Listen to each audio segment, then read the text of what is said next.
you broke the internet essentially with the emotional post-race and medal moment about when you wrote a note as a young girl, and then your dad found that note and gave it to you just before he passed away.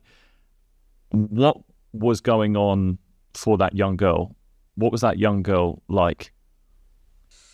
Well, obviously she wasn't the most confident, because I wrote that down and then I threw it away straight away, because I just kind of thought at the time that it would just be impossible, and even sort of writing that down and putting that out there was therefore like embarrassing to do, because it looked like I was basically it looked like I believed in myself, which sounds silly to say it like that, but as a young girl I thought that was more embarrassing than just owning up to having a dream. So that young girl, she loved rowing.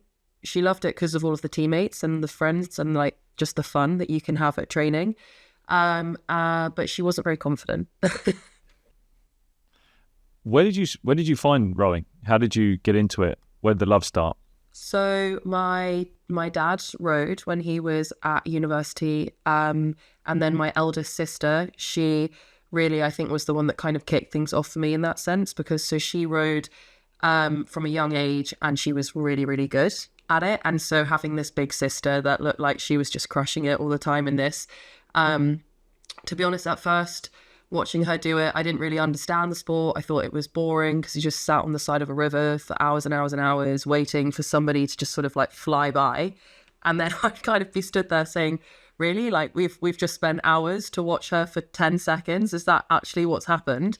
But when I got to go out in a rowing boat for the first time, I kind of was like, oh no, I do get it. Like this is really fun. It felt like a really mature thing to be doing because they trust you to be out on the river, like on a boat, which I don't know. So I got hooked in pretty much through my eldest sister. And then I have a twin brother and he started. And as soon as he started, the competitive sister, I was like, no, I have to do it too.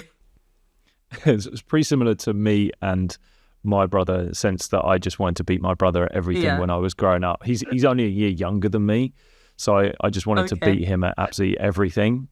So the competitive side was more domination type thing, I think, for in that sense, rather than catching up. There is actually some fairly decent science around younger siblings being the more successful ones because they tend to have this inner drive and confidence or willingness to want to kind of meet the older siblings where they're at.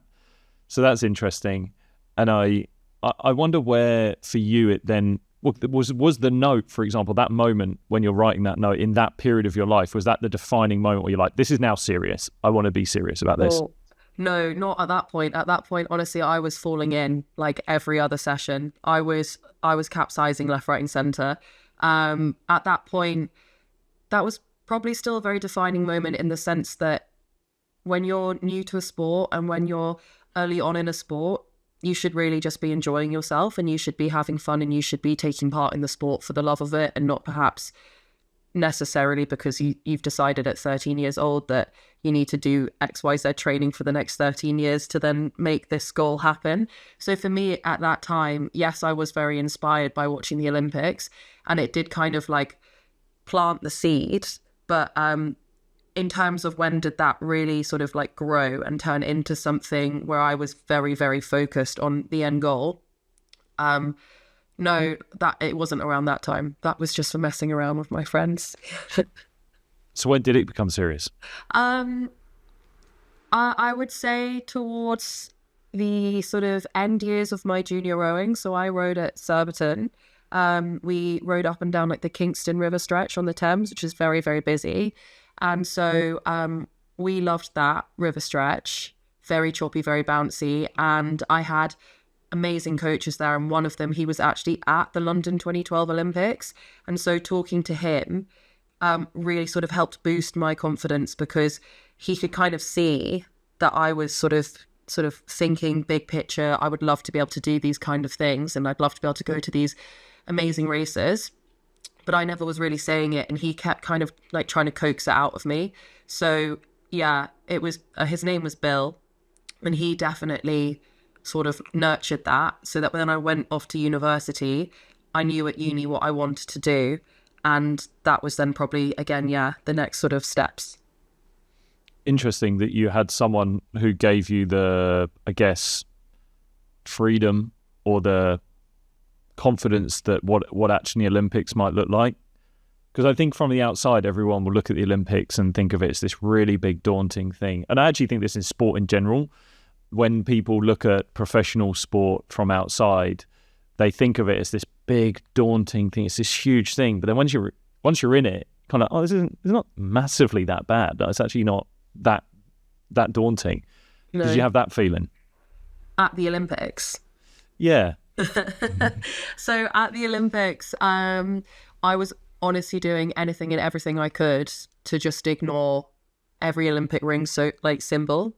I was like, I don't want to look at that. I don't need this to feel like it's something bigger than it actually is, because as you say, it actually isn't that different. Each time you reach a new sort of goal in your career, you've already spent years sort of training, disciplining yourselves, or racing at similar events to build up into that preparation. So we were lucky in our crew to have somebody who was at the Tokyo Olympics the cycle before, and so she actually gave us like a manual. She wrote down like all of her experiences from Tokyo and shared that all for us, so that mentally going in we had that kind of like package.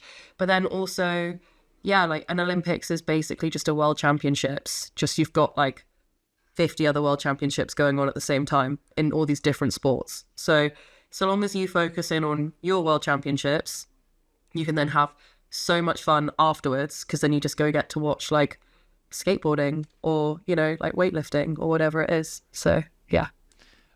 So when you were 14, 15 and you had this dream, were you announcing that, other than writing it in a diary, were you talking about it? Because we sort of spoke about this before we hit record, was this, I've got a couple of athletes that I've been speaking to, young girls, and when I ask them a question around what is it that you want to achieve, it's a big question, sometimes maybe a big seminal question for a young person, but they've come to me with this sort of very vague dream to begin with. But then when I ask them, what is it you want to achieve? They shyly say, I want to be a pro, and they just tentatively say it. And it's through almost this lens of shame or guilt that they're saying it. So I'm curious as to know whether you felt that.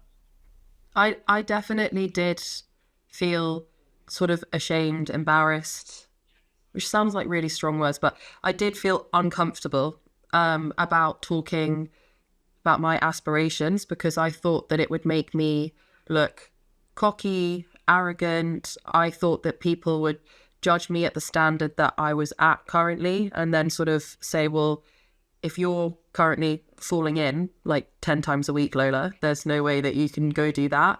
And so it was almost just this like fear of recognizing the journey ahead was seemingly, you know, impossible. It's never impossible, but from at that point, you don't see yourself translating into those Olympic athletes. And so I was embarrassed to say that I would have liked to have attempted that transition, because putting yourself out there then also means you're also putting yourself out there for failure. Like if you don't get it. And I think I had in my head that it would be embarrassing to say that I wanted to do it and then fail. But realistically, I don't think anyone in my circle, whether they were friends, coaches, and definitely not at home, like my mum and my dad have always been very supportive. And so nobody would have, you know, shot me down and said, well, that's what you get for trying. Like nobody's going to say that. But as a young girl, you feel nervous about putting yourself out there. It's the biggest fear I think people have, is that idea of what if I don't make it? What are people going to say? And in your mind, you're creating a story that isn't really true. It's very untrue. It's a half-true story at best, that it would ever, and no one's ever going to tear you down by saying, oh, you didn't achieve what you said you were going to achieve, because at least you put yourself in the arena, at least you put yourself in the ring to have a go in the first place. I'm always then thinking about those people that do say, I want to achieve this goal, I do want to do this, because I had a defining moment in my career where I said, this is what I want to do, I'm going to go for it. And my parents can always pin it down to a day where I said it, and then everything was just built towards that. But then the difference between saying that and then achieving it, and that journey that you go on, is a consistent, it's a planned, it's methodical, it's repetitive, it's got its ups and downs, it's persevering. And I'm always just curious as to what stops those people who maybe say that they're going to achieve something, and then they end up being that person later down the line that goes, oh, well, I could have been that athlete. And I meet so many people like that, right? I meet so many people that go, oh, I could have been a professional cricketer, I could have been a professional athlete. I was told at 11. Yeah, no, I was told at 11 I had that ability and that talent. And I'm like, well, what happened? I'm always curious, like, what happened? So what, for your journey, what was it that allowed you to keep that consistency and allowed you to stay on track for as long as you did? So I guess staying internal with my focus. So by not talking about it, and this isn't the way that I would necessarily recommend someone goes about it now, because as you say, there's nothing wrong with expressing like your dreams or your goals. They don't have to be dreams, they can just be goals.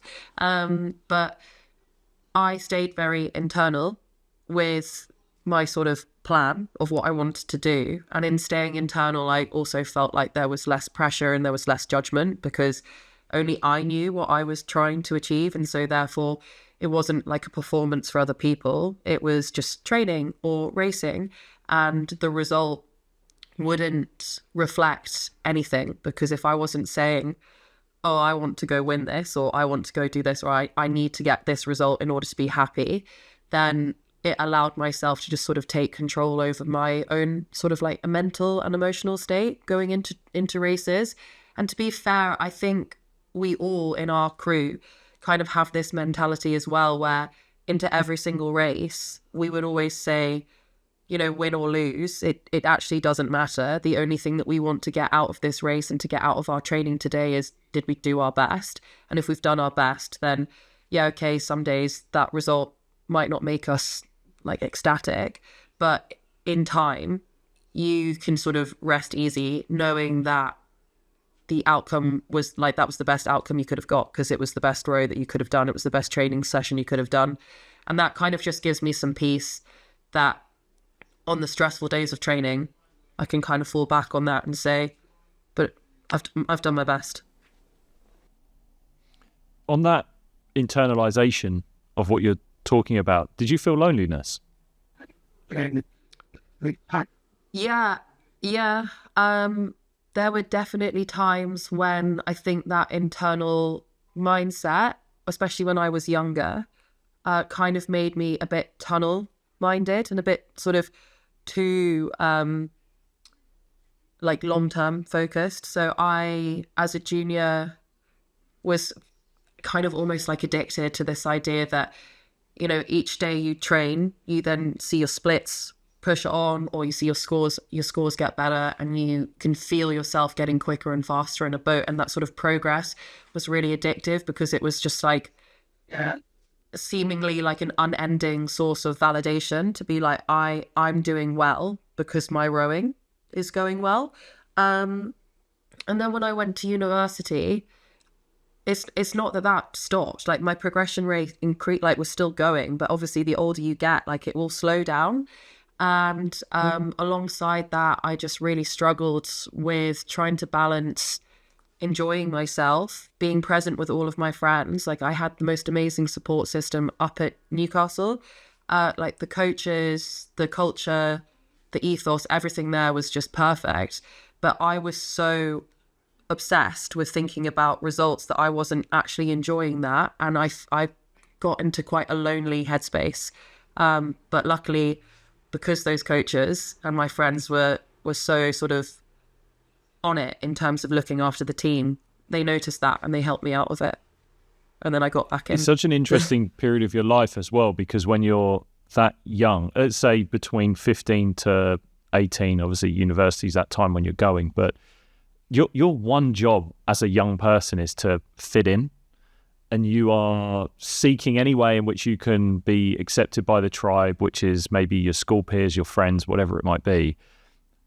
But when you choose elite sport, you are quite literally choosing to leave the overall tribe and that social cohesion that happens and everyone that's around it. So I felt that sense of kind of loneliness, or I saw myself as essentially like not an outcast, but like a social wanderer that was doing something else compared to everyone else. Did you feel that sense of, I guess, isolation from the social connection that you're trying to make at that period of your life?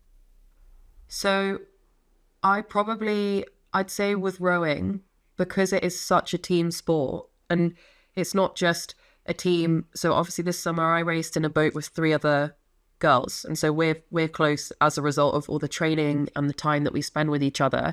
But around that, there's another boat with another 4 girls, and there's an 8, and there's a double, there's a pair, there's a single. So you have huge teams around you at all times, and you've definitely disconnected from the social party lifestyle.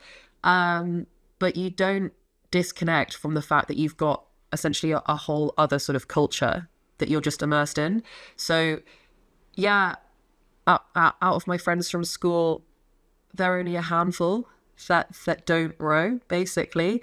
And the rest of my social group and social life is completely centered around rowing.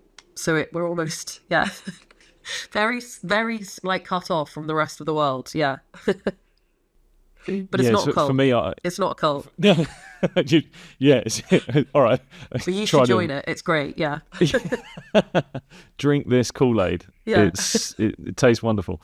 No, it's I had the same. I mean, cricket's a team sport. It's a very social sport in itself. But I think the disconnection and isolation I felt was definitely when I was at school. So when you're at school, you're just with everyone else essentially, and you are.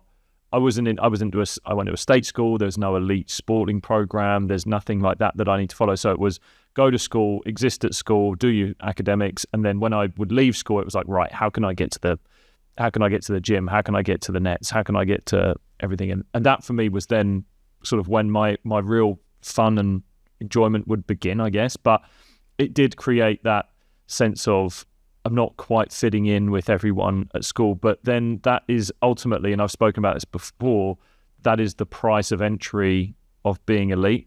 That sadly is just it. You can't by definition do what everyone else is doing, because if you do, then you're just not going to get what everyone else is doing. No. And I was lucky enough that my school, the year I joined, they then set up a rowing program. And so we could have our little rowing cult in our school, and we could sit together and we could do all of this. But on top of that, actually, the school I went to, I feel like everybody, although they kind of thought we were a little bit crazy, it was never sort of a targeted point of like we don't like you because you don't do what we do. Everybody at my school was like it was really refreshing, actually. Like everybody respected the fact that we all had slightly different things. So some people were more creative, some people were more sporty. Out of those sporty people, some people were netball players, some people were hockey. It was great for hockey. And so, yeah, everyone kind of had their niche, and it didn't take away from that. But if I had been the one rower in my school, I think I probably would have, again, sort of been in a bit of a bubble. I think I would have found it quite hard, because I like to have people around me. Yeah. Did you guys have like socials that you would do then, like with your cricket club? So would you have like fun get-togethers? I mean, I don't know how much you know about the sport of cricket, but when I first went into it, it was, and even at the professional level. So I turned pro in 2010, and I started the game when I was sort of seriously, I really got it. I started playing men's cricket at a really senior level when I was 14. I made my first team debut when I was 14. And it's a game where I have been around guys who as soon as you come off the pitch, you're having a pint, right? And everyone's having jugs of beer. I mean, the game in itself, like when you take a 5-wicket haul and you do well in the game, you're the one that has to buy the beers. You have to buy a jug of beer. Like, that's the thing that has to be done, right? And so for a 14-year-old, I'm sort of like looking at Dad going, Dad, I think you need to buy a jug of beer for everyone. I can't even have one. Is it my turn to buy the round? But how can I do that? Yeah, I'll have a Diet Coke. Yeah. So you do have, it's a massive social sport. And I mean, that's just where it came from. It's never been like rowing in the sense that it's built around physical prowess. Cricket's technical, so it's all skill-based. And this is a big thing in sport in general, that if you think of every sport, the higher the skill level, so the intricate skills of it. I actually disregard tennis with this because I think tennis is like one of the most insane sports. But the intricacies of the skill sets in cricket are really high. So how you manipulate your fingers on the ball and what it can do with the ball and things like that, and then compared to batting, like the skills that you get within batting, it's really, really intense in the small micro movements that you can get. And then what happens is that reduces the need for physicality. So I would play against guys who had incredible amounts of skill, but they were really unfit. They were just overweight. They probably would smoke in 20 a day, drinking pints. It's my lifestyle. No, drugs. But it's now changed. Like, don't get me wrong, it's now changed where if you are physically fitter because of the schedule, you will do better. You'll be faster. You'll be stronger. You'll hit the ball better. You'll be more exciting. You'll get more contracts. You'll get more opportunities. But that it's now evened out. But when I started as a pro, I had players that I played with that when you came off the pitch, after a professional day's play, they were drinking pints and pints and pints, smoking. Like, I mean, we're getting drugs tested. You should see us after, like, a race. You should see that rowing scene after a race if you think a couple of pints is bad. Yeah. We love a night out. Rowers love it. Like, at university, one of our nights out, this was actually disgusting, but this was... One of the nights out was scheduled that it was called Lycra Night. And so basically every year this big race would happen where all these universities would pile into Newcastle. And obviously Newcastle's great for a night out. Such a good night out as well. So fun, like so fun. And you can see who the locals are because the local girls are trotting about with like huge heels. It's icy and it's hilly also in Newcastle, but they've got heels, no coats because it's going to ruin their outfit, and they're just sort of like skating about on this ice like no problem, and the rest of us are here it's like a sport in itself. Decked out in coats. Yeah, it's impressive. But no, this Lycra night, so it's freezing and it's after this big race when everybody is out that you know in the rowing world, and you have to go out if you're part of Newcastle in your Lycra that you've raced in that day. So you hopefully wash it and get it dry in time, but most people only manage to get it washed and then they have to put it on like damp, and you're wearing your Lycra out in a nightclub where like Geordie Shore is being filmed and you're just sat there like, hi. Wow. So no, we love a night out. We love like a themed social night out, but also things like Henley Royal Regatta. Like, that is basically just an excuse for every single rower to go as far as they can in the regatta, yes, but also just have like the most fun connecting with every single rower that you've probably ever met or bumped into, and just have some pims. Yeah. So no. It's really interesting how sports, because a sport like rowing has come from its traditions and things that around it, like the Henley Regatta. There's a lot that goes on around it, right? So it is an occasion. So it makes total sense that those sorts of sports end up having these little traditions, which then leak obviously into the athletes themselves. But there does, look, don't get us wrong, there does have to be a time where people take it seriously and you just go, okay, right, I'm not coming into the Olympic trials with having just come off a 4-day bender in Newcastle.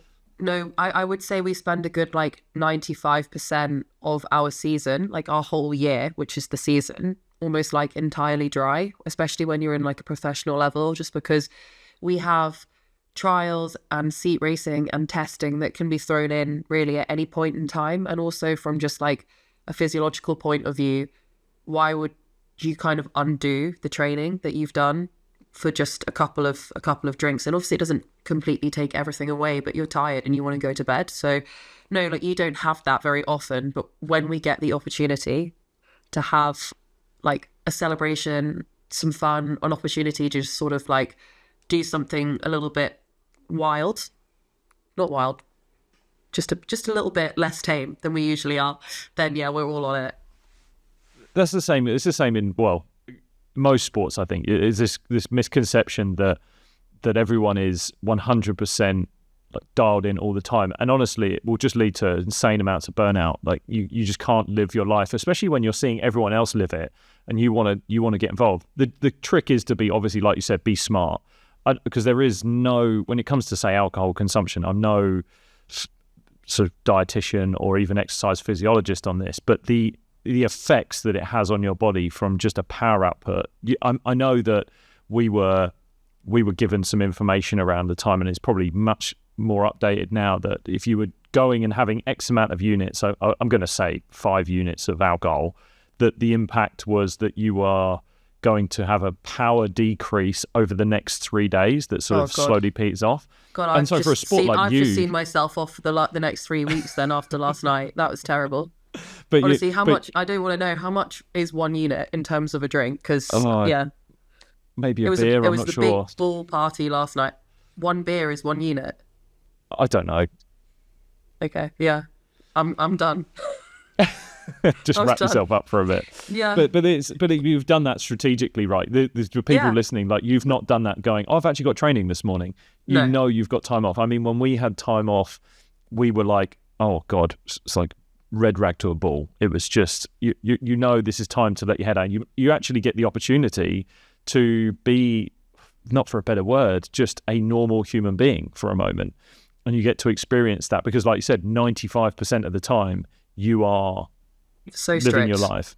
Yeah, totally. Like so strict. Everything is locked down. And at some points of that during the year, you don't even really notice that because it's the routine and the routine feels normal. And so if it's normal, it's comfortable and you don't mind it.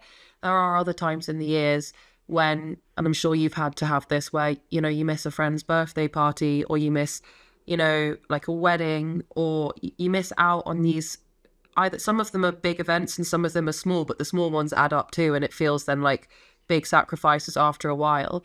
And so sometimes, even though you stick with the routine, like you feel the cost of it a little bit more. So we're in the middle of taking a little bit of time out before we fully recommit to the season. So yeah, just in terms of sort of mentally filling the tank so that burnout doesn't hit me. That's kind of what I'm doing right now. So actually I'm doing a type of like mental training right now by just having time off and just being a normal person. Yeah. Do you know what? I mean, we spoke about it being a bit of a blowout when it comes to going out partying, but it doesn't have to be that, obviously. And usually the time it isn't. And I used to use those periods, and if I'm really honest, I didn't use them to the best of my ability, because one thing I found, and I don't know what it's like for you, but I have probably struggled ever since I retired from the sport, which was now 8 years ago, to reconnect with the people that I was unable to have those social connections with at parties, at holidays, at the really seminal moments of your life where you're building those strong connections and friendships. And I sadly am paying the price to that now, that I'm kind of fairly, I guess, isolated a lot of the time in sort of I'm this person that can move between many groups, but probably I have got my friends at school, but we're all such a tight friendship group, but I haven't gelled like they've all gelled with each other because I just wasn't there for those moments. And funny enough, one of my friends actually came up to me maybe last year, and when I would go, this is a cost that happens, right? So you're sacrificing these parties and you're not going on these holidays, but there were occasions when I would. But I would go and I wouldn't drink because I would have training the next day. So you're going in a different capacity compared to everyone else. And I would have there's always my like friends, a barrier up. Yeah. Yeah, I would have my friends come up to me on those nights and they would nail me. They would be throwing names at me, saying, you're not drinking, like you're boring, and like you just everything you'd hate. And I think one of my superpowers when I was younger was I was very impervious to peer pressure. That was just a superpower I had. I know a lot of people would have just given in at those moments and just gone down that road, but I chose not to. That's intense. Like, I feel fortunate in the sense that a lot of my friends, as I say, like we've met through rowing, and so we socialized to begin with as people who were doing the same rowing program, and then as life has gone on and they've now decided to go into like professional work sphere environment, they understand my training commitments because they've lived the experience and the life as athletes. For my friends that who have never rowed and therefore don't know the inside of it themselves, they also have been very respectful with, I understand that you've got certain commitments and it's a shame because I wish I could see you more, but we're content with the fact that having you as a friend means you're an athlete and that's your life. So I've been fortunate. My friends were pretty good in that sense most of the time, but it still didn't take away the fact that when you're in the moment, people have had a few drinks, they'll say something, and then it obviously can be quite impactful. And then, so following on from that, now we come to this moment where, like I said, last year, my friend comes up to me and goes, Lou, man, we gave you so much shit. We gave you so much, but you did something that none of us did. And we came to your games and we got to come and watch you and doing your thing live on TV and enjoying it. And that for me was a great moment to get from my friend, but it also made me realize that, well, one, it was worth it in the sense that I did achieve what I wanted to achieve, but it is just this cost that you sometimes have to pay. And I always think about, if you really want this, if you really want this journey, if you want this path, it's in those moments, that little moment when you're in the party and your friends are nagging you and you want to be there to connect, but you're not drinking like everyone else and you're not living the life like everyone else, but your dream is bigger than that night. It's on you to be strong enough to say, okay, not me, and I have to be strong to withstand that. And it's not saying you can't drink, but it's knowing those times where if I am to do it tonight, this could actually put a real block on that full journey. And I could be pulling all that work that I've been doing over the last few months, weeks, years, all from underneath me. I could just be pulling that rug away instantly if I'm to do it in this moment. And that takes a lot of strength.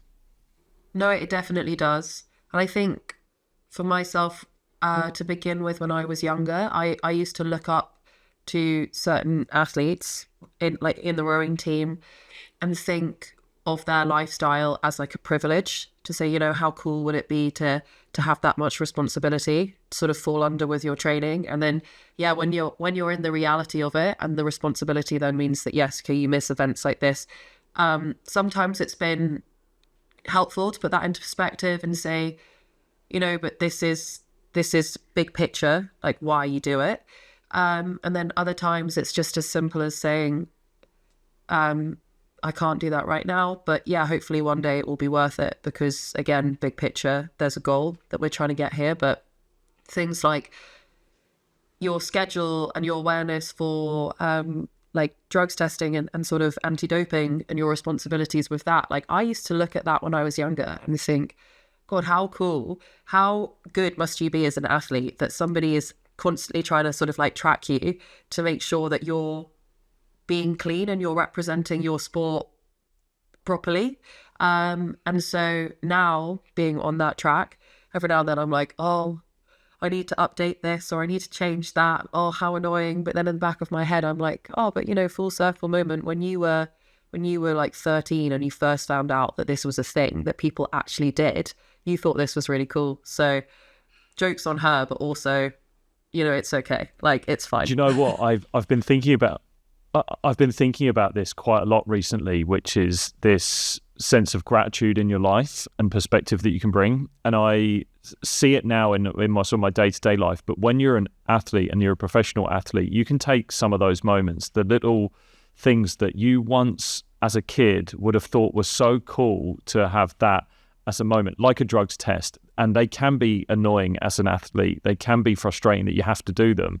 But there was a little kid once who were going, oh my God, how cool that someone actually takes such an interest in you that they want to drugs test you. And I now think of, and I've struggled to find some gratitude in my life at times. And I've found, because the world we live in, we're always comparing to either what we want to achieve or what others have achieved.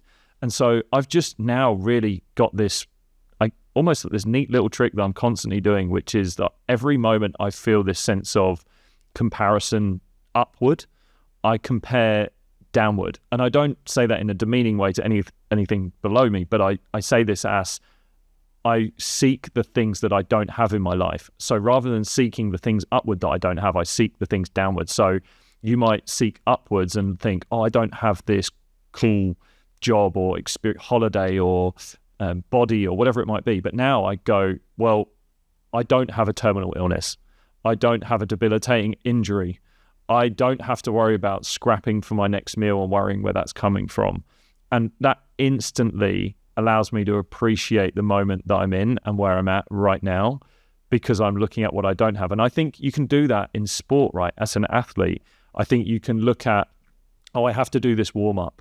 I have to do this training session. I have to do this drugs test thing or a media appearance. And you go, there is a part of you that wished you could have been doing that when you were younger. And imagine if your life where you don't have to do it anymore and you are doing it because you want to.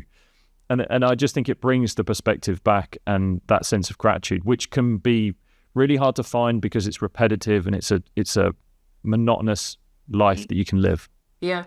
But then there's no way around it. Sometimes the day of being an athlete is just hard.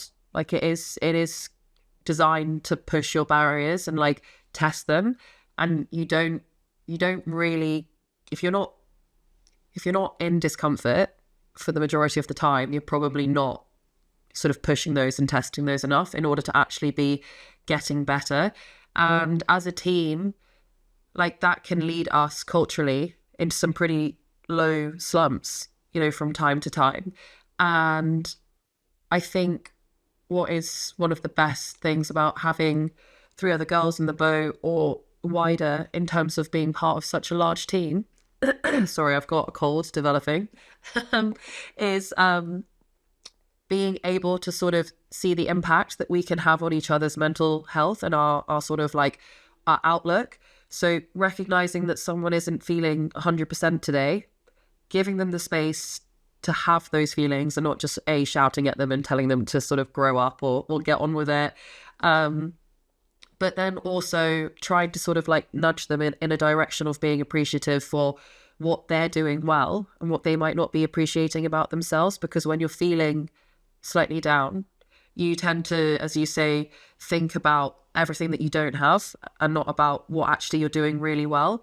And so, yeah, like as individuals, we can do that. But also from being part of a team, if the team is successful and if the team is working well, like you help each other identify that before you even have to sort of self-motivate. Somebody's basically already doing it for you.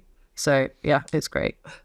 I want to come back to something you said earlier, which you sort of went over, but I caught, which was that you found motivation and drive in seeing the numbers change and the numbers decrease or increase, or whichever way around you what numbers you're chasing.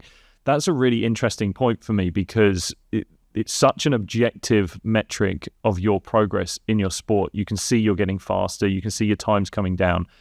And I'm only curious about that because I never had that. We have metrics of performances, but there's also an element of our sport, for example, that is really subjective in your progress. It's all feel, it's how it looks. Do you feel like it's getting right? And you can have then different perspectives on that. So a coach can say you're progressing, but you might feel that you're not because subjectively it doesn't feel right. But for you guys, it's metric based, but you can see the numbers changing. So rowing is kind of that balance, yeah, between a little bit like what you were saying with feel and sort of more like an internal sort of, how do I feel in my rowing? Am I efficient? Does the boat move? Is it gliding? All of those things. But then also at the end of the day, if you feel like that's all great, but then the numbers say actually it's slower that way around, well, you have to scrap all of that and you have to find a way to make sure that the boat is always going the fastest it can possibly go. And whether that's on land or on the water, we've got numbers that sort of dictate that no matter what, because we're just trying to get down track as quickly as possible. And so at times obsessing over numbers can be sort of overwhelming, because it means you don't stop and sort of actually just feel the process of everything. But in general, if you take it with a pinch of salt and say my numbers are not always going to be stacking on top of each other, getting better every single day, for me in general, for the curve to be going up, you can find a lot of satisfaction in that. Yeah, saying like, okay, month to month, my splits, is what we call them, have got better. And if they've got better, then I know in a couple of months' time, when I'm doing like a 2K test or a 5K test or a 30-minute, whatever it is, I know that I'm on track to get faster, and I'm on track to beat my last score. That's really satisfying. And yeah, like it does give athletes, particularly when they're starting out in their sort of rowing journey or their just sport journey, it gives you the confidence to back yourself and trust what you're doing, because you can see live time that it works. It must be quite rewarding knowing that you can do those workouts, hit those times, and then when you've got a performance coming up, you're like, okay, I've just got to hopefully execute as well as I can on the day, get myself prepped, and then just kind of plug in and play. That's something that, again, we don't have all the time. So you can be in the best form of your life and you can be playing the best, but if you're a batsman, for example, in our sport, and the bowler has a great day and he bowls an amazing ball at you and just gets you out and you've done everything right, like your day's over. Doesn't matter. Whereas your performance and your training can equal great competition and performance, which for me must be such a nice confidence boosting feeling when you know you're on track, when you know you're feeling good and your times are matching that. Yeah. And that, yeah, like there's no way around that. Like, yeah, it does help. Like crews will have a better day or a worse day depending on, how fast the boat's gone. One day if we've come off the water and pieces and training has gone really well versus the next day we've come off and it's not quite clicked that day, like it does impact on people's moods. Maybe not long term, but if something is going well consistently, you'll probably notice that crew looks like they're having a great time most of the time. And if some crew is struggling fairly consistently to find their groove and their pattern and their flow, then you will see that stresses them out, because you've got the numbers in front of you at all times telling you you're either doing it right or you're not. But then also on the flip side of that, you could turn up to a race thinking that your numbers have been great because statistically from previous races, this is the form that people need to be on. And somebody could come in and they could just completely smash those numbers altogether. And so it's helpful, but it's not the be all and end all, because you actually just don't know what somebody else is going to do. So you do then on top of that have to just also think about the process of it and how does it feel and how does it flow, and are you working with the boat or are you working against it? And you've got that sort of like feel versus numbers going on the entire time. Yeah, that's something I would never really be able to know about rowing, because you just watch it and you think, okay, right. We can take you for a row if you want. Come down to Caversham and we'll take you out. You said you felt like if you want to see a 6'3", yeah, I haven't fallen in for giraffe, a while. If you want to see a 6'3" giraffe just floundering around in the water. It's funny enough, we'll take you out in a big boat so that you don't capsize, because you don't want to capsize around this time of year. It's freezing. Oh my God, I couldn't think of anything worse. I used to just sit on top of my boat when I capsized around this time of year, and like typically you're supposed to flip the boat over and get back in, and I would just shake my head and be like, it's cold, I'm not doing that. I'd just sit on top of it and just wait to be like collected. So yeah, come rescue me.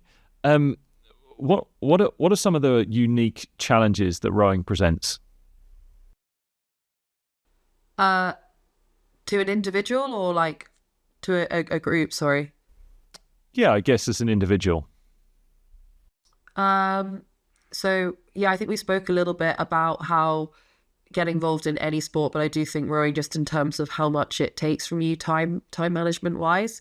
If you're not rowing, if you're not part of like a social circle that then allows you to row, you are going to feel very isolated, because as you went through yourself, like you're going to have to do a lot of your self-motivation. You're going to have to take yourself away from fun situations at schools or at parties, and you're going to miss out on things like that. But when you then find that sort of circle of yours in sports, you know that it gives you so much more than it takes. But that sort of setup into getting into it can be really quite hard.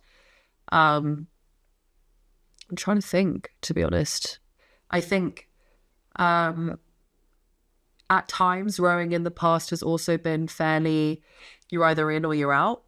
And so again, it demands quite a high level of commitment, like just from the get-go. And you're starting out in sport. I started out when I was 13 and I wanted to give that commitment, so it was fine for me. But I think it's starting to change now.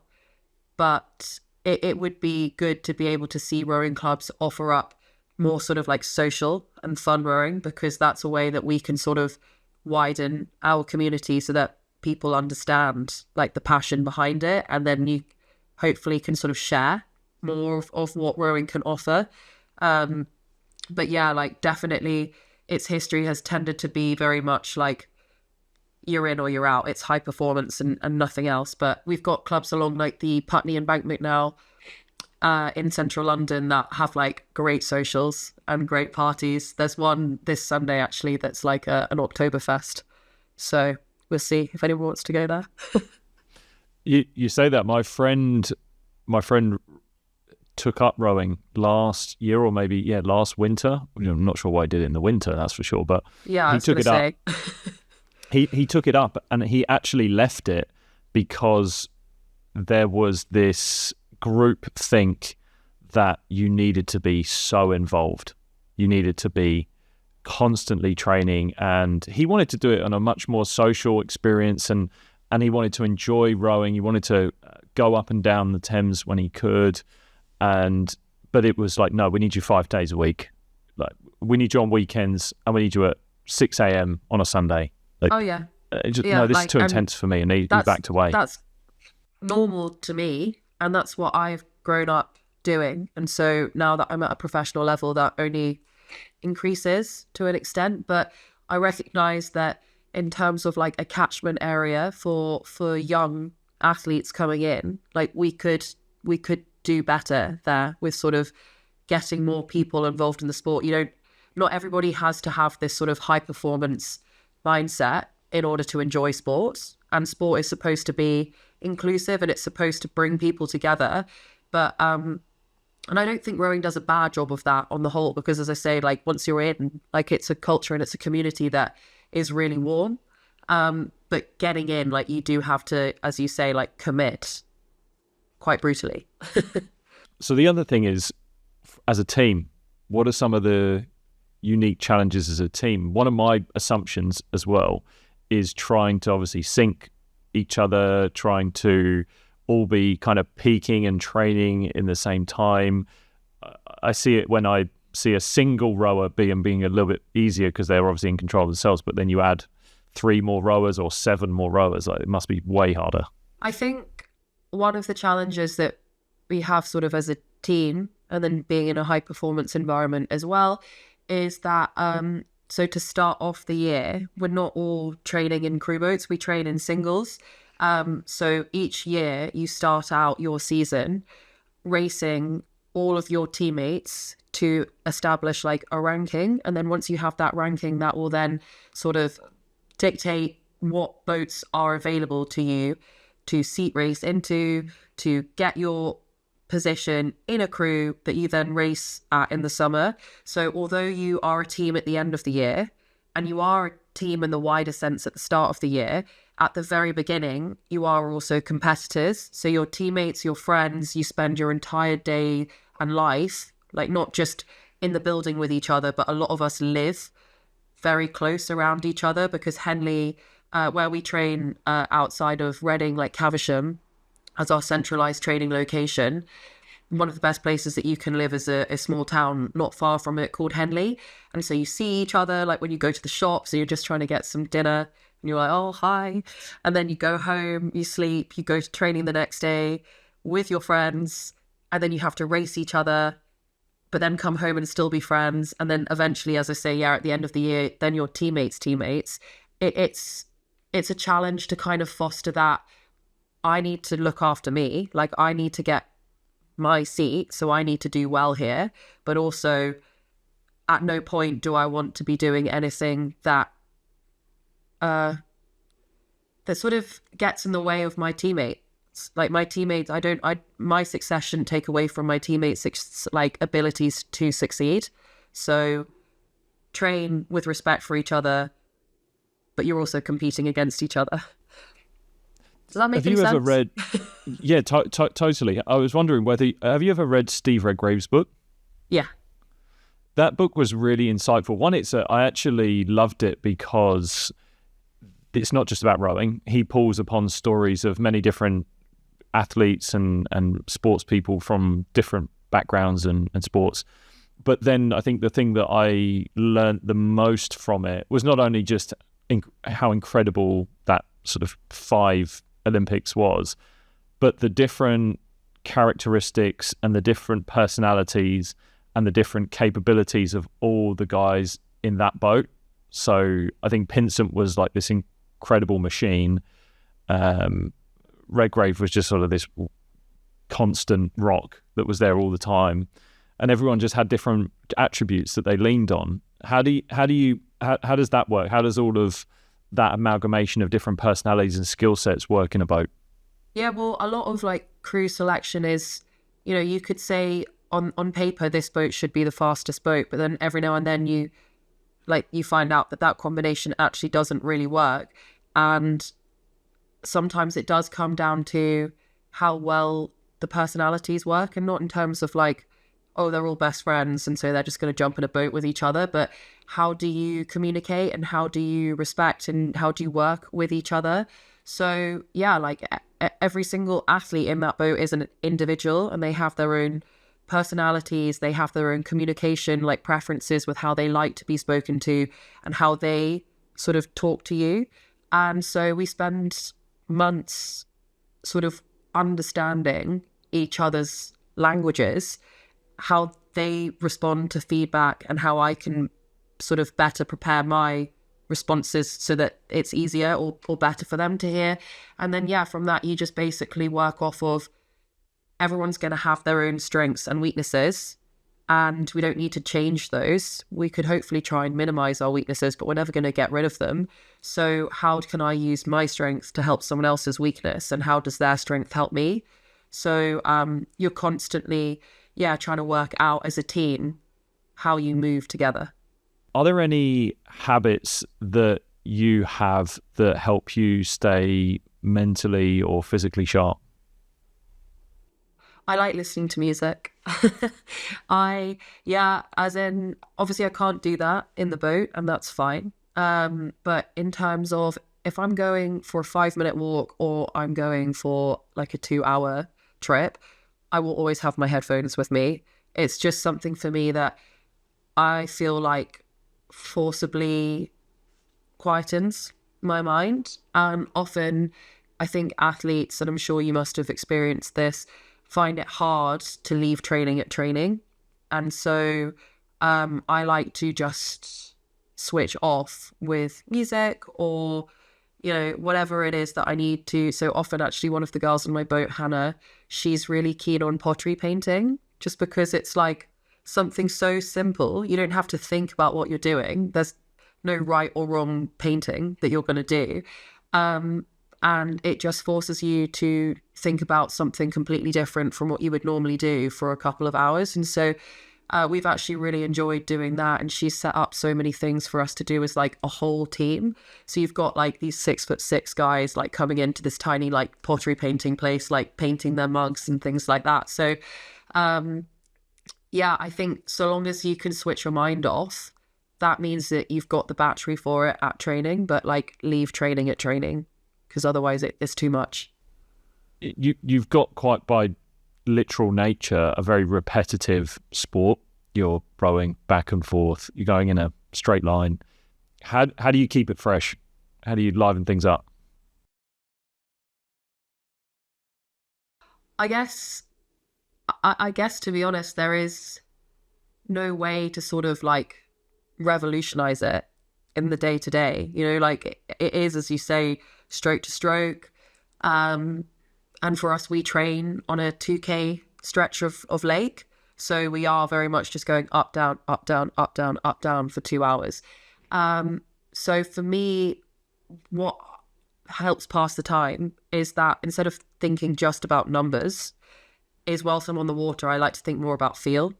And I like to kind of get into more of like a trance state of mind where you're focusing on how you're moving with the water and how you're moving with the boat. And to be honest, sometimes that is really, really hard. Some days that comes really easily, and other days that requires like just constant focus. So even though it's very repetitive and you would think you'd have it down just easily by now, you know, I'm still wobbling about in the boats. I'm still going up and down like this, and I need to work on that. So there's always something to work on, and there's always something to focus on. And in that sense, it's not fresh, but it's not boring. Yeah, that's interesting. That I've never really considered the sort of flow state that you could easily get into. I mean, do you know what? Most sports, I think there's this beautiful thing around when they're in water, swimming, similar. There's this serene calmness that comes with being with water, and you can enter that kind of flow state. I did a bunch of swimming training post my career, and there is elements where there is not sereneness in the water when you can't breathe. For a better word of lactate training, when they're telling you it's called elephants on your shoulders, and it is brutal. But when you're in and around water, there must be that sense of calmness and trying to enter that flow state. And many people try to access that flow state in so many different ways and miss it because they're almost trying too hard, or they're focusing on the thing that isn't working for them. And then you potentially can change your mind onto another form of focus where things could be working, and then that gives you access to that flow state a little easier. No, definitely. And I think also, you know, regardless of like the lake doesn't change where we're at. So in terms of like looking at scenery, there's nothing like necessarily new about that each day. But, you know, some mornings you might say, oh my God, this is a beautiful sunrise. Or, you know, when we go away on training camps and it is different scenery, like that is mentally like refreshing for us to look around and say, like, we're lucky that our 9 to 5 job is A, looking after our body, but also like B, we're outside and we get to sort of actually be out in the world and not just sat in the same place, even though I literally am sat in the same place in the same boat. But, you know, I'm moving somewhere, I'm doing something. And so, yeah, I guess I am sat for 9 to 5. Okay. Yeah. What's your diet like? What are you guys chowing down on most of the time? Everyone asks this at the moment, and I feel like we give such a boring answer, because the honest answer is like you pretty much need to eat like anything and everything, so long as it's not like, I don't think anyone, athlete or person, feels like their best when all they eat is like ultra processed, like fast food things. Every now and then can have that, yeah. But for me personally, training wise, I like to have like quite a high protein diet. I need like loads of fruit and veg. And then, yeah, every athlete also needs a lot of carbs, because if you don't have the energy reserves, then you're just not going to get through those long sessions. So yeah, but we have a first breakfast before we go to training. So that's typically just like very carb heavy in the morning, because you just need something quick. And then second breakfast and a lot of coffee. I have a fair bit of coffee in the morning. And then second breakfast is after our first session. So our first session is around like 2 to 2.5 hours long. So then you have to have another meal sort of like immediately after that, sort of replenish your reserves so that you can train for the rest of the day. So second breakfast is typically my favorite meal of the day. And that's like, we have a chef in our training center who will often just make us something like bagels with like different types of eggs and bacon and tomatoes and like things like that. And he does us like healthy shots where it's like turmeric and ginger and stuff like that. So I could do with one right now. It would help me with my cold. So I need to go back. Yeah. But then lunch and dinner and probably a snack in between there as well. Yeah. What sort of calories are you talking? So I actually made quite a conscious decision to not track calories because I've found in the past it's made me a little bit too conscious of what I'm eating, and then it's all too easy to then kind of think too much about calories and not about like, am I full? How's my performance doing and things like that. But I'd say anywhere between like 3,000 and 4,000, depending on what we're doing training wise. Yeah. And that obviously can be upped or taken down depending on like what time in the year we're at and what we're doing with training. Yeah. There was an interesting post recently by Kate Campbell, who's a famous Olympic swimmer for Australia. And she posted about the change in her body post-career. So she actually, the post was all about, I'm really excited to meet my new body, because she says, I've only known my body as a certain way from being an athlete for 2 decades.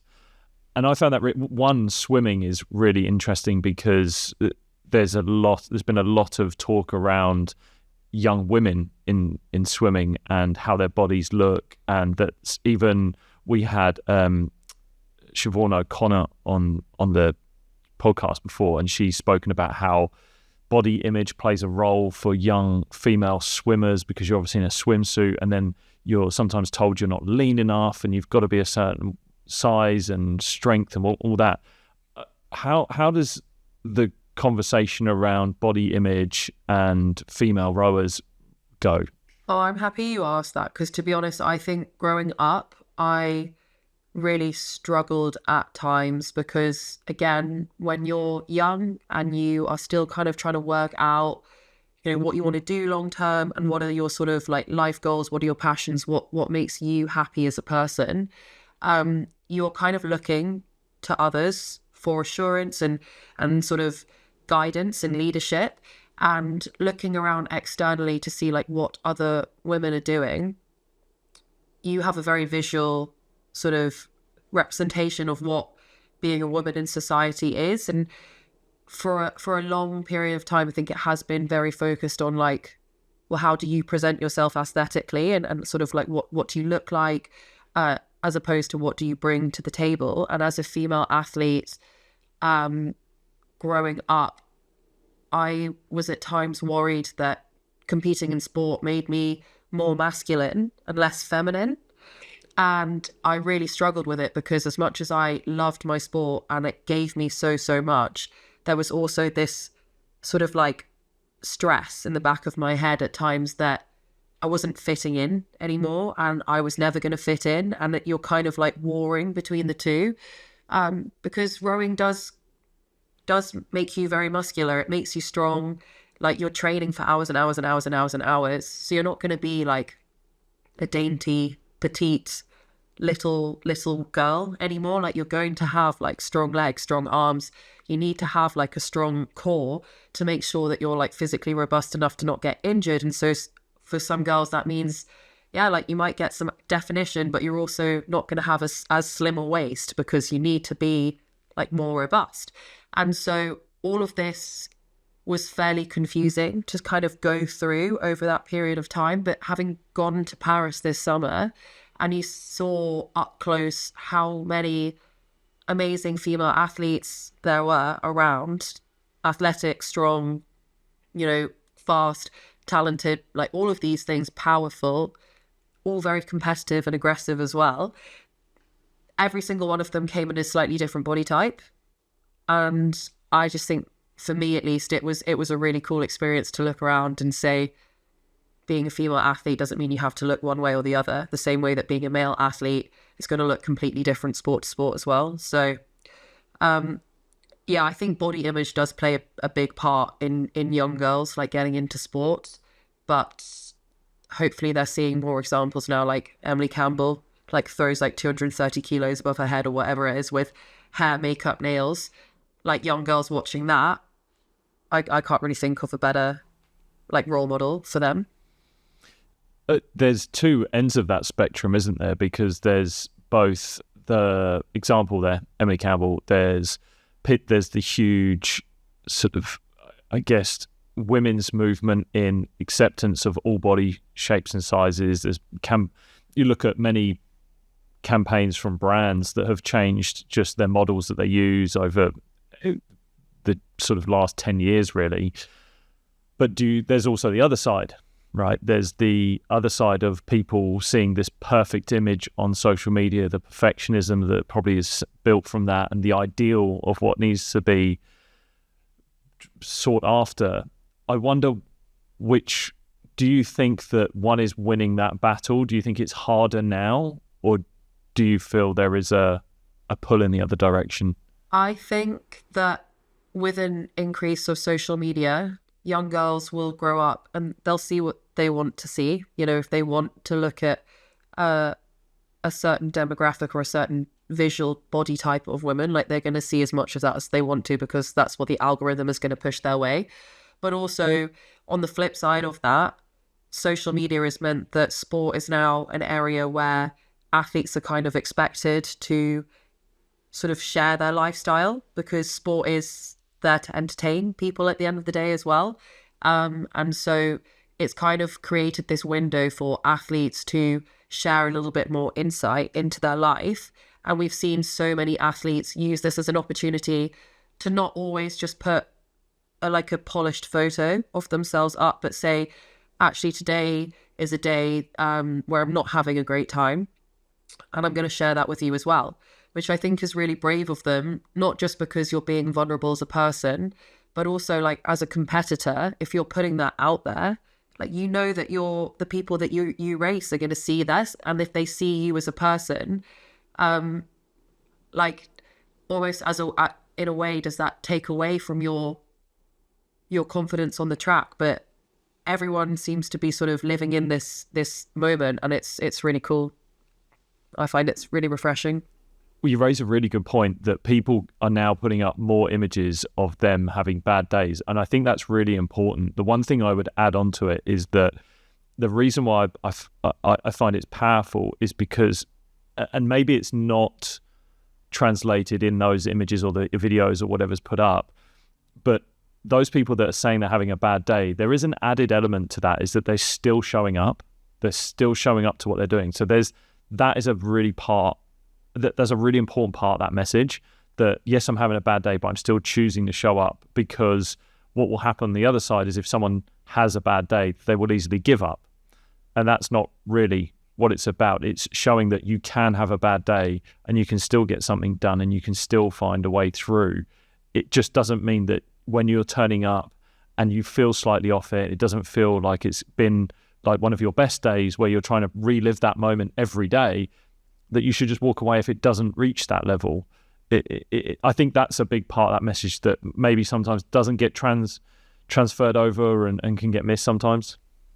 Well, again, like the same way that, yeah, you would see sort of like that flawless image that somebody decides to upload of them looking their best after they've, put a lot of effort and time and thought into that photo. And maybe edited as well. Yeah, it might be edited. But then on top of that, like from a sports side of things, like you only see athletes, who have spent years and years and years training for one day to get, in our case, 6 minutes of that day nailed down perfectly.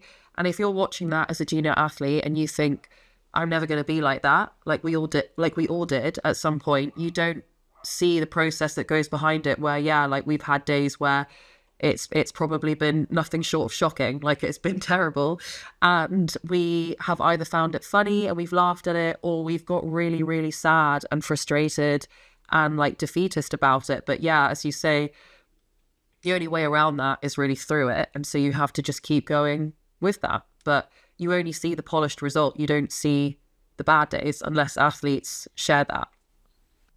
That's my biggest advice I give to young athletes that are aspirational to make it into a sport is don't compare yourself to your heroes right now. Try to find out their story and compare yourself to where they were at your age and where they were at, because there's likely high possibilities that they were in a very similar place. They had the doubts. They had these periods where they failed. They, as you said at the very start, when you were thinking about, you wrote that note to yourself, you were capsizing. So I was swimming more than I was rowing. Like I was in the river. Like, I was wet. But you know what I mean? Like if you were to start comparing yourself to someone who's just won Olympic gold and thinking, well, I'm not as good as them. Why bother? And you would walk away. But there will obviously have been something that stopped you, and you would have able to have like a bit of perspective and sense maybe. But I think many people do just go, well, why even bother if I can't be at that level? It's like trying to have your first driving lesson and thinking that if I'm not Lewis Hamilton, then I'm not gonna. It's not worth me doing it. I can't drive. It's because you've been on a boat too much. I can't drive. It's because you've been on a boat too much. I'll give you that. You're an Olympic rower. I'll give you some. All of my friends take the piss out of me so much that it is bad. I am like looking to do like one of those intensive courses now because I'm just like enough's enough. Like I need. How come you've not learned? I always use rowing as an excuse. I was always like, I'm too busy. Like I'm rowing. And also living like in London, transport was really easy getting to and from training. So if ever I needed to be driven somewhere in terms of race day, like my parents would want to take us anyways. And then in terms of getting to and from school, so many buses or trains that I could take. Like going up to uni, we lift shared. We did like carpools everywhere with training. And then after uni, it was COVID, and that's my excuses. Done. Okay. It might be a bit of a shock that you'll actually have to get in some form of vehicle, and when you start to move it, you actually go forward rather than backwards. I have had some driving lessons, and they were going really well. And then I stalled at a traffic light, and I was like, it's no problem. Like, I can do this. And I tried to, like, start the engine, go again. I don't know, get into gear. And I stalled again. And then I really started panicking. And then the traffic light changed. And then I stalled again. And then I made my driving instructor, like, just do it. I was like, take me home. I was like, I can't do this. So, you know, when you were like, it would be ridiculous. It would be like somebody trying to learn how to drive, like comparing themselves to Lewis Hamilton. I was sat there like, yeah, that is ridiculous. Yeah. But I didn't like it. I was very embarrassed. I was at the traffic lights and people were staring, laughing and pointing. And I was like, I don't like this. I'm going. Learning to drive, very, very unique experience, isn't it? But I promise you, it's probably it will be the very same moment when you first got in a boat to what it feels like now. I mean, I imagine if I get in a boat, I'm going to feel like what you felt driving compared to how I feel driving compared to how you feel rowing. I enjoy my status as passenger princess. It's a real luxury. So, but I can't afford to keep it much longer. Going back to the social media thing and the sort of what the algorithm shows up, have you seen this new feature that Instagram's about to release? No. They are creating a button where you can reset your algorithm. That's interesting. So you can basically say, I no longer am getting a good experience from Instagram. I want to wipe this clean. And what it will do is it will start showing you everything randomly as if you just started on Instagram. And then the idea is that if you are not having a good experience, then you can change that experience, which I think that's really healthy. It is. Was it Adam Mosseri, who's the CEO? He said it'll obviously take some time for Instagram to figure out what you like again. So essentially when you press the button and you nuke everything and you just completely wipe everything clean, you will have a boring experience because you'll start seeing things that you're probably not into, which is what happens when you load up Instagram, TikTok to begin with. But I think this is going to be vital for people to then have the self-awareness of it, say a young person, especially a young girl, to be watching and flicking through it and going, am I having a good experience? Is this video or image that I'm looking at, is it making me feel good about myself? And I think if you have that over and over, a repeated experience and exposure where you go no, and you're answering that with a no, you hit that button. And I think it could be really important and transformative. Yeah, it might actually help. And I don't know how healthy social media will ever like truly be, but I think it will help that in the scheme of things massively. Yeah. I'll probably be hitting that like every other day, just like no. I want to talk about the gold medal in the Olympics. Have you watched that race back, or how many times have you watched that race back? I haven't watched it back. I never watch my races back because as a athletes always have like a level of like, we're very self-critical, and I know watching it back I will basically just be drawn to looking at everything that I'm doing wrong. And I remember rowing and thinking, I want to change this and I'm trying to change this. But I know that feeling, and I know that feeling when I then watch like a rowing video of us training, and it doesn't necessarily translate. And so I've watched parts of it, but in terms of watching all of it back, I haven't done that yet, just because I get very sort of like, I don't want to pick apart everything that we did, because I think it was great, so I don't need to do that. I mean, the commentators pretty much, I think 600 meters out, had written you guys off. Yeah, they were like, what a shame. Yeah. Oh, silver's lovely. Yeah. And then there's this brilliant moment, I think, about 250 meters from the line. And you just hear one of the commentators in the back go, oh, and it just changed. And then obviously it was a photo finish. What was the initial feeling like? And then what has that moment done for you after? Yeah, like crossing the finish line, as I said earlier, like around the Olympics and the build up to it, you're trying to enjoy it as much as possible, but you're also then getting very, very nervous because, you know, this is something that you've been looking to do for years. And so then you're also then trying to sort of like shut down on the distractions. And so, as I said, for me, like I was kind of trying to dissociate away from the fact that it was an Olympic Games, and I was trying to think about it more as like a World Championships. So when we crossed the finish line and then we saw that we had won, that was like probably one of the first times that I allowed myself to sort of really appreciate the fact that we were at the Olympics, and then winning as well, like having that emotional sort of, like that wall of emotions hit you all at once. It was like every single emotion possible, apart from anger. But, you know, it was like just the most intense emotional reaction feeling I've ever had. It was insane. And I feel like parts of that will never really go. And so, yeah, like in terms of what it's done for me now, yeah, like all young athletes or athletes at the start will have like a goal that's more like a dream. And when you train in order to accomplish that and you do manage to achieve it, I guess it just really puts into perspective that you did that. And you did that through, as you say, like years of either sacrifice, hard work. Yes, a lot of it was enjoying the journey, but it makes you appreciate from the beginning to where you've come. What is your goal now?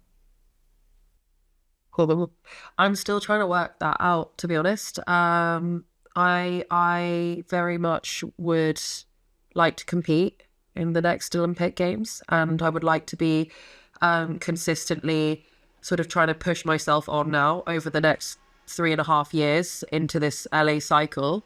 Sorry, there's a car that's driving outside.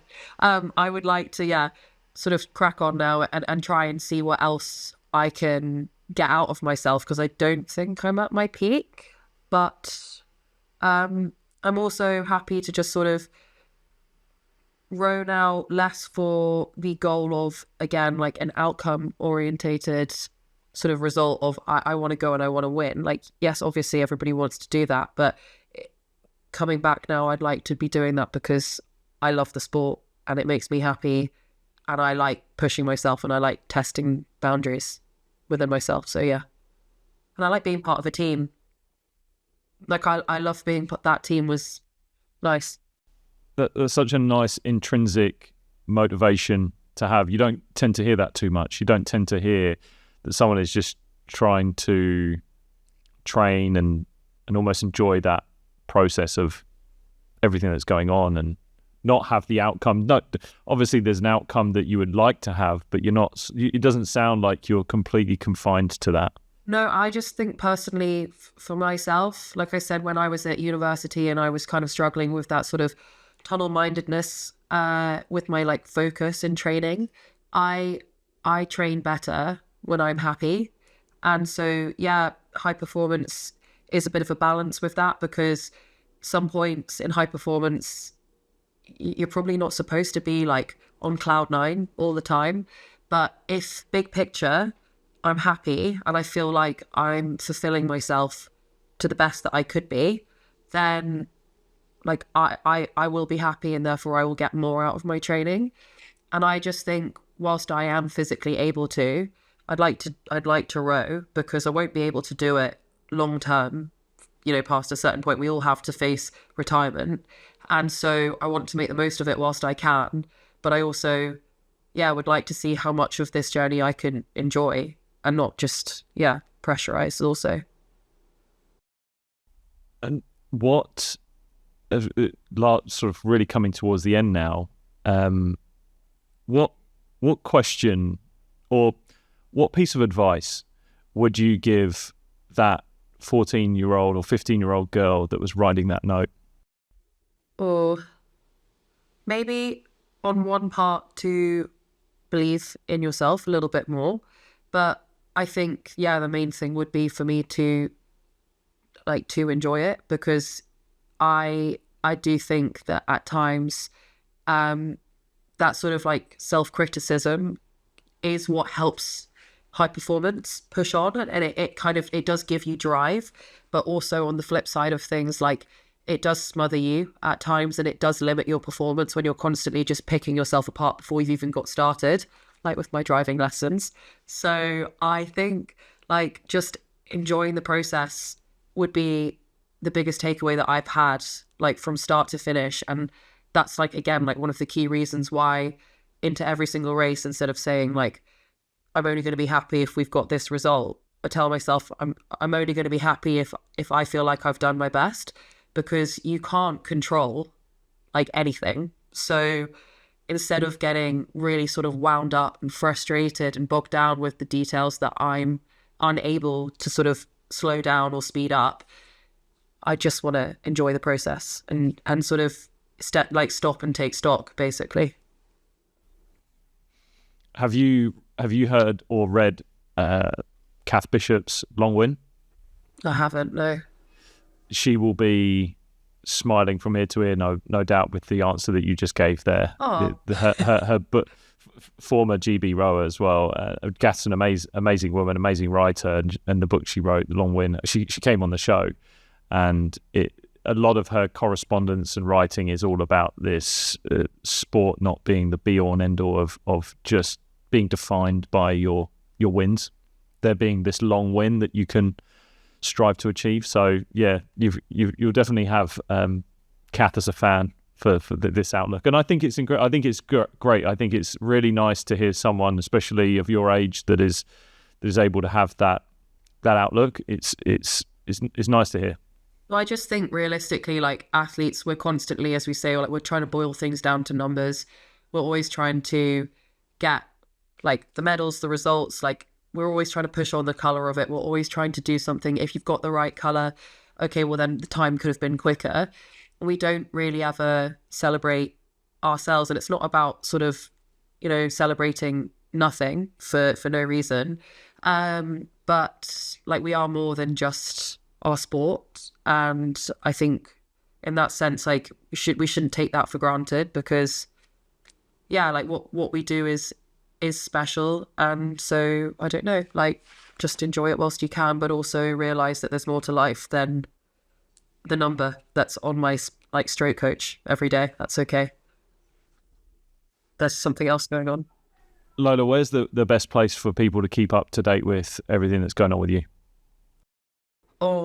I need to get better with posting on Instagram, but Instagram is like the only thing that I use. I have a TikTok account, but I don't post anything on it, and I don't have Twitter or anything like that. So it's Instagram. Okay, cool. Look, it's been great having you on. I really appreciate your time and for the conversation that we've had and these topics that we've spoken about. Thank you so much for being so open and so honest. No, thank you so much for having me. It's been really great just to talk these things through. Ladies and gentlemen, Lola Anderson.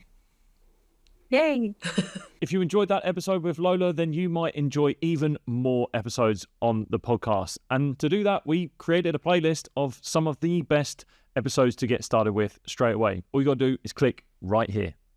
Go on, go.